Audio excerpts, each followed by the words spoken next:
shot of the DVP southbound. We are live with Gail Vaz-Oxlade, and we are answering your questions. Thank you to everybody who tweeted. We're getting down to business now. You ready, my friend? I am. Amanda writes, what are the best ways to save but pay down the mortgage faster? Okay, so you put your money in an RRSP, and then you get a tax benefit. Oh, there goes your that's bracelet. okay, yeah. She's very passionate. I am. Then you get a, I'm counting my rosary. You get a tax benefit, and you use that to make the principal prepayment on your mortgage. So you can have both. You can have your cake and eat it too. Okay, RRSP, say it again. Put your money in an RRSP. You'll get a tax benefit for having done that. You'll get a tax refund usually. Take the tax refund and pay it on your mortgage. Thank you. Up next from @Team Buterish. What percentage of a paycheck should a student working part-time put away? Okay, so if you're in high school, you have to decide how much it is you want to have saved. So for example, when Alex had her first job, we sat down and had the discussion, and she decided she wanted to save 85% of everything she made to go towards school, because that was the point of having the job. So she spent 15% so that she wasn't going to school, wasn't going to work for nothing. And that's why it's called the lean years. People get used to having a lot of things at home, and they expect the same when they're starving students. It's called starving students for a reason. Yep. There's a lot of meals in a can. There's a lot of wearing the same shirt. My son Malcolm is still in high school, and so he's saving 80% of everything he earns to go towards school. Once you're in university, I don't think you should be saving anything. I think what you should be doing is minimizing the amount of debt you're taking on. It's a different slant. Okay. Up next, Donna Monroe asks, how do we save a good down payment for a house when we pay rent every month? That's a really good question, and this is what you do.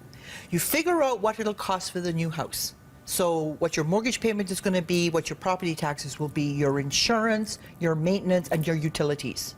You deduct what you are currently spending on your rent, and you put the rest in savings for down payment. Okay, makes sense. Joanne Gill says, my hubby's a spender, I'm a saver. How do we meet in the middle without arguing all the time? You see that on your show. That's a really good question, absolutely. And this is a case of having respect for each other's objectives. He wants to spend money, you want to save money. You have to come to the middle ground on that. So you say, okay, I'm going to save $20, you're going to spend $20. For every $20 you don't spend, you know, this is how we will negotiate this area.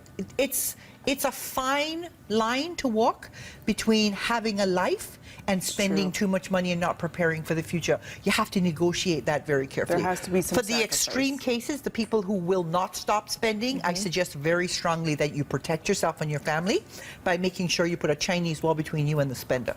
Cut up their credit cards? No, you know, that's not your job, but don't sign on their credit cards.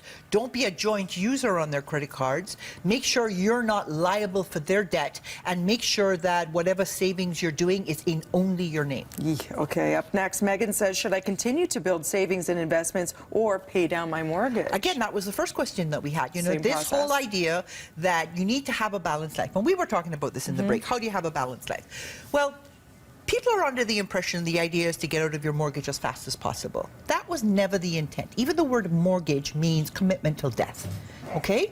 So if you have a 25-year amortization, which is the longest you should have, then you can expect to take 25 years to pay off your mortgage. As long as the mortgage is gone by the time you retire, you're in good shape. Because you still need to live life within those 25 years. Okay. But in the meantime, you need to be saving for the future. If you have kids, you should be putting a little bit aside for them for school. You need to have an emergency fund. It's about balancing your priorities. If you only ever do one thing to the exclusion of all the other things, if you don't have enough insurance, if you don't have an emergency saving, all that happens is a big wind blows into your life and your whole life goes to hell in a handbasket. It's so true. Okay, so you need to find a way to cover all the bases. And, you know, if you don't know where to start, go to mymoneymychoices.com. Which is my new financial literacy site. Follow the roadmap, and you can get from where you are to where you want to be. Sage advice from our Gail Vaz-Oxlade. For more information, gailvazoxlade.com. We actually have a link. You guys are asking where to get this book through Amazon, so you could just click on our Breakfast Television website, and there's a direct link as well. Make sure you hit her up, as you always do. Give her the love on Twitter, @Gail Vaz-Oxlade. Thank you so much for being here. It is my pleasure. And I love seeing you. You look great. I love Gail. Here's to a financially sound future in 2014. Absolutely. Financial literacy rocks. One loony at a time. And I'm not talking about me. We'll be back with more BT right after this.